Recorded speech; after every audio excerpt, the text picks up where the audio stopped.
Part 1. My name is Mason Everett, 42, executive chef, owner of Juniper and Ash, a new American bistro tucked away in the leafy suburbs outside D.C. It wasn't the biggest name in the city, but it was mine, my creation. My sweat and sleepless nights reduced into a menu that people drove from 2 states away to taste.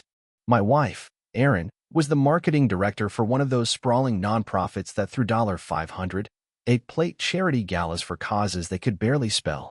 But Erin? She was the real deal. At least, that's what I used to believe. She stayed late. She worked weekends. She sacrificed to make sure those glossy invitations reached the right donor's desk and the checkbooks came out at the perfect moment. We had built a life. Not a perfect life, but one that was sturdy, reliable.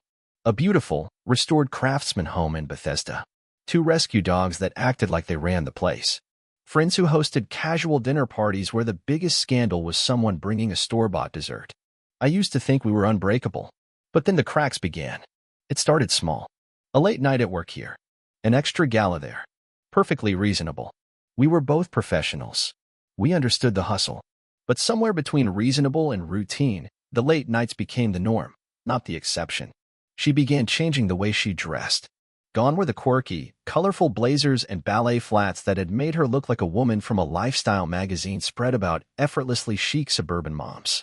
Now it was black, sleek, power suits that whispered wealth and influence. Shoes that clicked across our hardwood floors like the ticking of a clock counting down to something I couldn't name. Then there was the phone. It became a new limb for her. Not just a tool or a toy, but something alive. A creature with secrets. First, it was silenced notifications. Innocent. She said she didn't want clients interrupting our evenings. I agreed. Everyone deserved boundaries. But then came the flipped screen. Always face down when I entered the room. Thumb hovering just a moment too long before locking it. The smiles changed, too. I didn't notice at first. Why would I? A man doesn't catalog the way his wife smiles at him after 10 years of marriage. He trusts the warmth of it without question. But warmth can cool without warning. Her smiles became polite. Like a hostess greeting a dinner guest she didn't expect but had to entertain. I still remember the night the ground shifted beneath me. It was a Thursday. I had closed the restaurant early because the new sous chef botched an order so badly that half the staff threatened mutiny. I thought Erin would appreciate an unexpected evening together.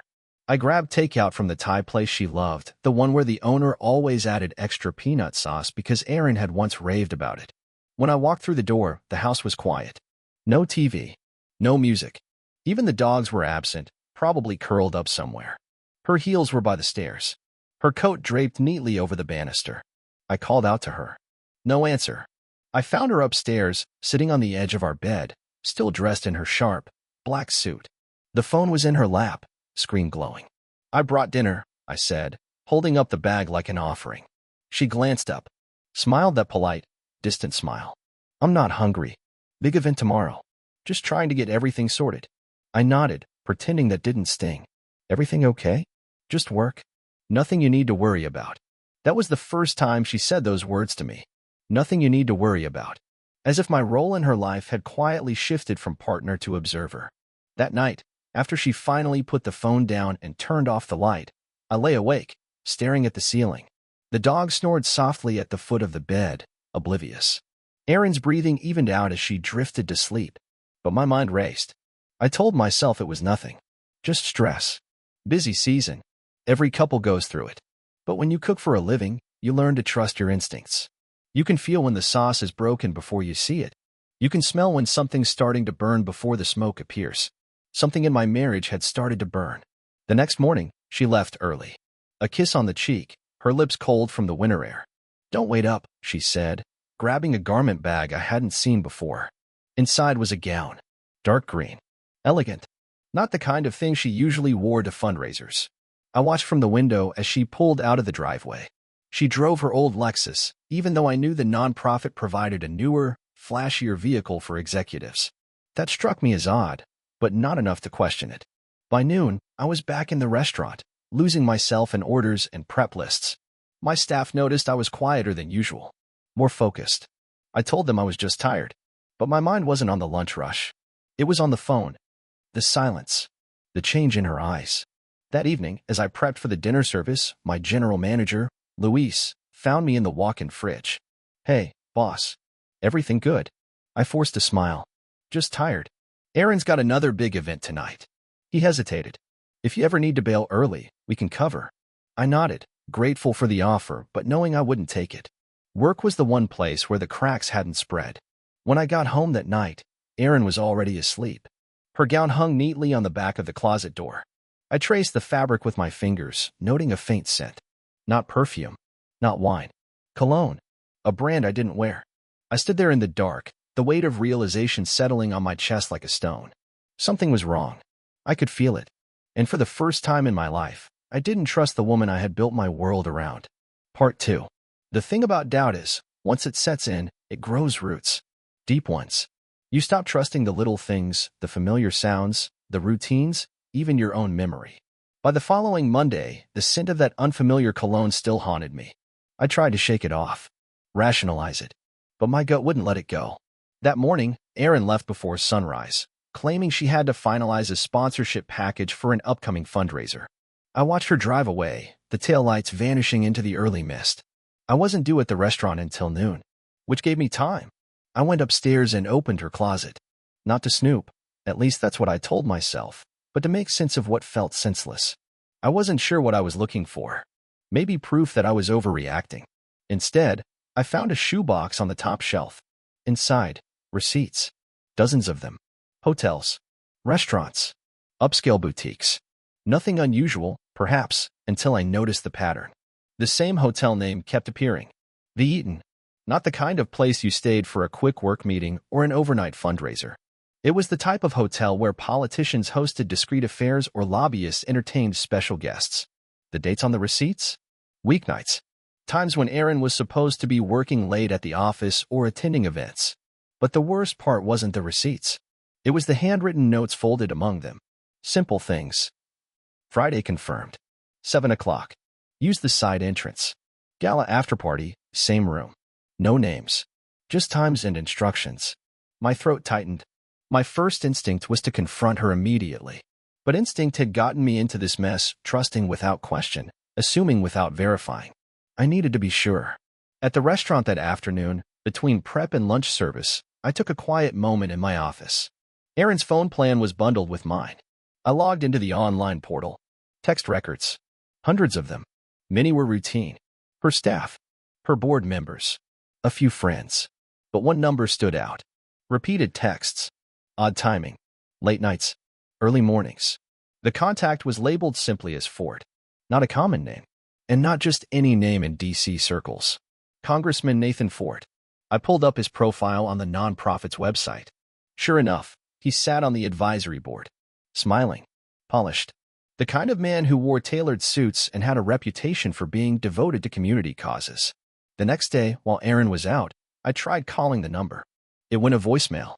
You've reached Nathan. Please leave a message. Congressman Nathan Ford. My breath left my lungs like I'd taken a punch to the ribs. That night, I waited for Erin to come home. When she finally walked through the door, I was sitting at the kitchen table, the hotel receipts spread out in front of me. She froze.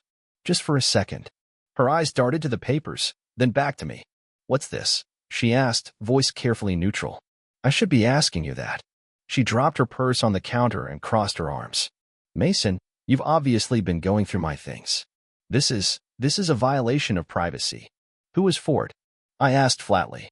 Her lips parted. A heartbeat of hesitation. He's on the board. We've worked together on a few projects. That's all. And the hotel stays? She laughed, a sharp, brittle sound. Mason, do you hear yourself? You're spiraling. Those are work events. Meetings. Networking. At the same hotel. After midnight. With no other staff present. Her gaze hardened. You're imagining things. This paranoia? It's not healthy. You need to trust me more. I wanted to. God, I wanted to. But the shift in her demeanor, the defensive stance, the forced calm felt rehearsed. Like a play she performed before. I need the truth, Erin. I've told you the truth. If you keep pushing this, you're going to ruin everything we've built. The word we sounded hollow. That night, she climbed into bed beside me as if nothing had happened. Turned off the light. Rolled away. I lay there, staring into the dark. The scent of that foreign cologne still lingered faintly on her skin. I didn't sleep. I couldn't. By dawn, I knew. It wasn't just an affair. It wasn't just a few lies. It was worse than I thought. Part 3. It's strange how fast a man can move from suspicion to certainty. Once the seal breaks, once the illusion cracks wide open, what follows is not doubt. It's not fear. It's cold. Clean. Like steel. After that sleepless night, I stopped pretending. I told Erin I had an early morning shipment to receive at the restaurant. She didn't question it. Just kissed me on the cheek and reminded me to trust her more. Her breath still carried that other man's cologne. Instead of going to Juniper and Ash, I drove downtown. The first stop was a private investigator's office. A quiet firm recommended by a friend in the catering business who dealt with high-profile clients who couldn't afford public embarrassment. I handed over the hotel receipts, the text records, Ford's name. I didn't embellish. I didn't speculate. I need confirmation, I told the investigator. No rumors. No assumptions. Just the truth. The investigator, an older woman named Raina, nodded. You'll have it by the end of the week. I left the office lighter. Not because I had hope. Hope had been amputated already. No, I felt lighter because the burden was no longer just mine to carry. For days, Erin went about her routines as if the air wasn't charged with silent accusations. She left early, came home late. Phone always closed, always turned down. She even smiled at me the way she used to, as if rehearsed in a mirror. Thursday evening, Raina called. I have what you need. I recommend you come in person. That night, after closing the restaurant, I sat across from her desk. She placed a manila folder in front of me and opened it carefully. Photos. Dozens. Erin and Ford. In restaurants. Entering hotels. In his office on Capitol Hill, the nerve of it, her sitting on his desk, their heads close together in a way no campaign strategy required. Her face was serene. His hand rested lightly on her back. Not once. Not twice. Multiple occasions. Different days. Different clothes. Same story. But the worst part wasn't the photos. Raina brought out her laptop and opened a file. You mentioned your wife's income couldn't cover some of the purchases you'd noticed. Designer clothes. Jewelry. Luxury spa visits. I nodded slowly. We traced the payments. She's been accessing a shadow campaign fund. Ford's re-election coffers. Looks like she's receiving regular transfers labeled as consulting fees. My throat tightened. That's illegal. Raina shrugged. Or very creative bookkeeping. Either way, it's criminal. She paused, voice lowering. There's more. She handed me another photo. Erin standing outside a private medical clinic. One I recognized. It catered to high-net-worth individuals seeking discretion. She's pregnant, Raina said quietly. 7 weeks along. The air went out of the room. I steadied myself with both hands on the desk. Ford. Based on the clinic's notes and the dates? Almost certainly. The photo trembled in my hands. Erin's expression wasn't the weary, guarded face she wore at home. It was peaceful. Content. A look she hadn't directed at me in months. Not once had she spoken to me about wanting another child. Not once had she included me in this new chapter she'd already begun, without me. I waited for the fury to come. The rage. The heartbreak. But nothing came. Only clarity. When I left Raina's office, the night air felt raw and sharp. The city wasn't louder or brighter, but it was clearer. The same way a chef sees a raw ingredient and understands what it will become before the cooking even starts. All the messy pieces were lining up now. That night, I didn't confront Erin. No dramatic showdowns. No shouting matches. Instead, I made us dinner. Roast chicken with thyme. Roasted carrots and parsnips. A recipe from our early days together. A dish that once meant love. She smiled across the table, polite and controlled. Her eyes flicked to her phone again and again. Probably waiting for Ford's next coded text. I didn't care. By then, I was miles ahead of both of them. When she went to bed, long day tomorrow, babe, I stayed up. I opened my laptop and pulled out the restaurant's old client list. Ford's donor events. The galas where Erin had built her new life one handshake at a time. Then I logged into a private server, a habit from my days consulting on food service logistics for political fundraisers.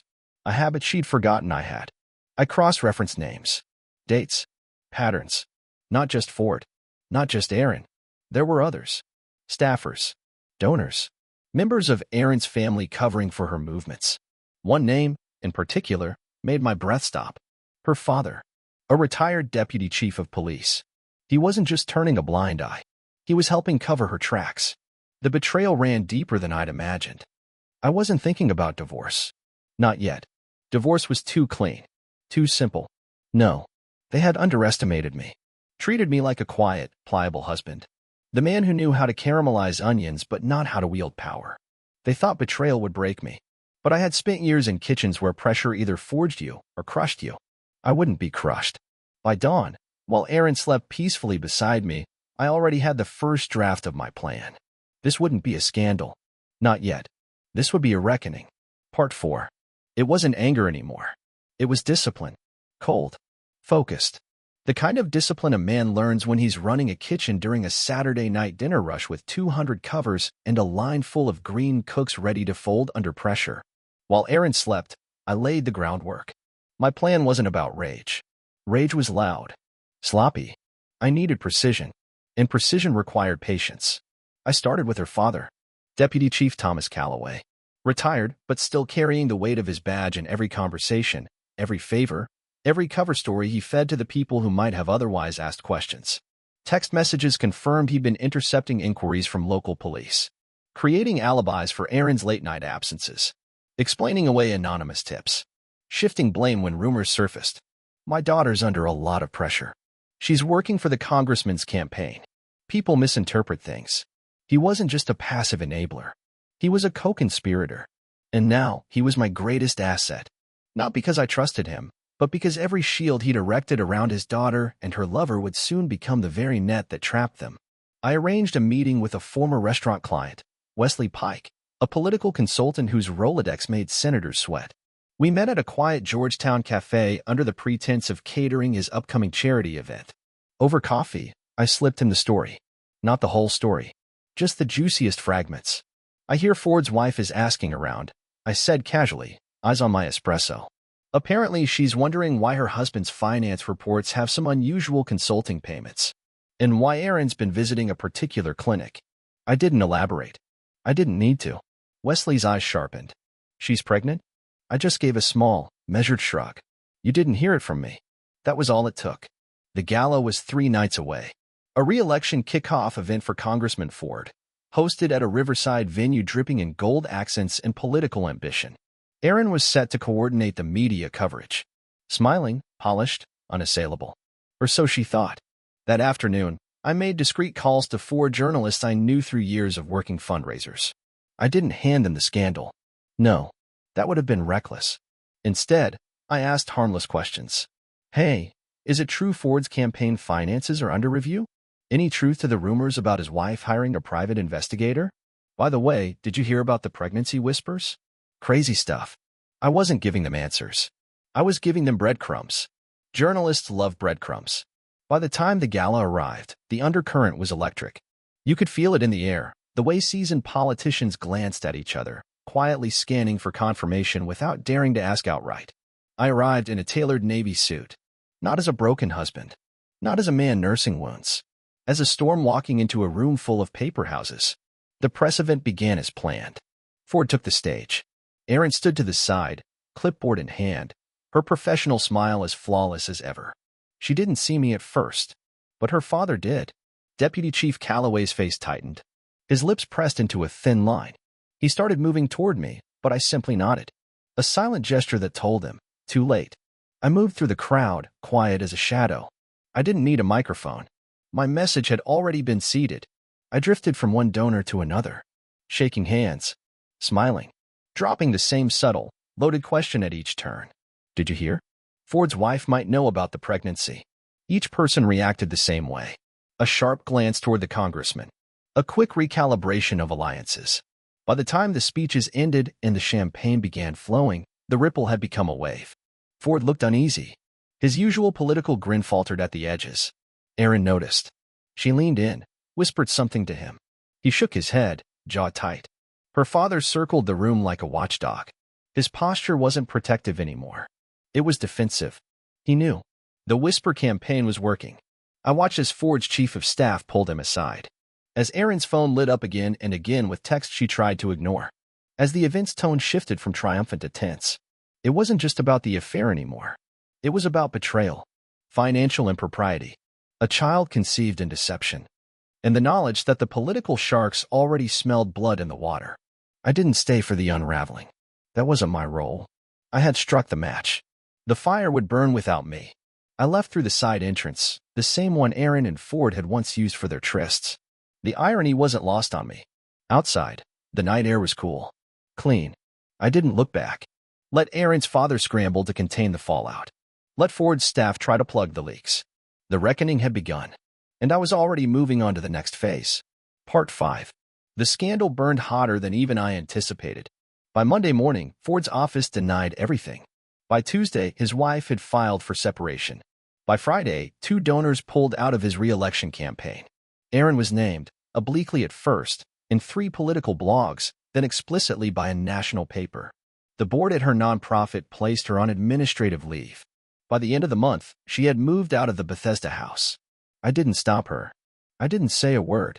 I let her leave. But even when the house was quiet, I wasn't free. Betrayal doesn't end when the traitors scatter. It lingers. In the walls. In the routines. In the old, familiar rhythms that now feel foreign. So I tore down the rhythms. I retreated to Juniper and Ash. Not to hide, but to rebuild. I took over the night shifts. Worked until dawn. I cooked until my hands blistered. Studied techniques I'd once dismissed as impractical ancient methods, molecular gastronomy, fermentation that took weeks. I devoured every book I could find on the discipline of craft. On perseverance. On survival. If sleep came, it came in short, violent bursts. I didn't want rest. Rest meant memories. My staff noticed the change. Some whispered. Some left. Let them. The weak always peel off first. In time, the restaurant became something new. Not a business. Not a place to impress critics. It became my forge. Pain into skill. Loss into mastery. Every dish became an act of will. The cutting board absorbed my anger. The flames consumed my grief. The plating became my meditation. The old menu, the one Aaron once loved, was gone. Replaced with sharp, assertive dishes that demanded respect. Diners came for curiosity. They returned because they sensed the story behind every bite. But even in the controlled chaos of the kitchen, the past had one final card to play. It came quietly, as these things always do. One night, while reviewing supplier contracts, I noticed a scheduling anomaly from the months before the scandal. Deliveries delayed. Staff reshuffled. Minor inconveniences at the time. All orchestrated by one man. Chef Vincent Hale. My mentor. My teacher. The man who had given me my first shot in a real kitchen. The man who, when I opened Juniper and Ash, stood beside me at the ribbon cutting and called me his proudest student. And, unbeknownst to me, the man who had shared my schedule with Aaron. Raina confirmed it. His emails to her were cold, clinical. Mason's on site these nights. He won't notice if she takes longer breaks. I confronted him in person. Vincent didn't deny it. He didn't even flinch. She needed time, he said simply. And she offered me something I couldn't refuse. Not money. Influence. She promised my son a seat on Ford's youth advisory board. Fast track to Georgetown. He spoke as if it was business. As if betrayal could be rationalized. She came to me as a desperate woman. I thought I was doing what was best for everyone. I listened. Without expression. Without a word. When he was finished, I removed his name from the mentorship plaque in the restaurant foyer. Wordlessly. Some betrayals deserve no response. I never saw him again. Months passed. Scars hardened into armor. I didn't date. I didn't forgive. I didn't seek cheap closure in therapy or empty reconciliation. I rebuilt myself with discipline alone. I hired a new team. Young. Hungry. Unburdened by the old guard's politics and favors. Together, we redefined the menu. Not to please others, but to sharpen our craft. To chase perfection without apology. Awards followed. Critics returned. Juniper and Ash became not just a restaurant, but a symbol. A place born from ruin. Not once did I speak Aaron's name again. Not to staff. Not to the press. But I saw her once more. By accident. She was standing outside the courthouse, speaking to a lawyer. Her belly no longer carried Ford's child. Whether by choice or tragedy, I never learned. She looked older. Smaller. The steel in her eyes replaced with rust. She didn't approach me. She knew better. I walked past without a glance. Late one night, as I wiped down the kitchen counters, one of my new sous chefs asked, "Chef, how do you keep going? After everything?" I paused. The question wasn't new, but the answer had crystallized into something clean, something undeniable. I set down the cloth, faced him fully. "They thought their secrets would bury me," I said quietly. "They mistook my silence for surrender. I smiled, not out of joy, out of truth. I rose from the ashes, forged by betrayal. And now, I am unbreakable. The end.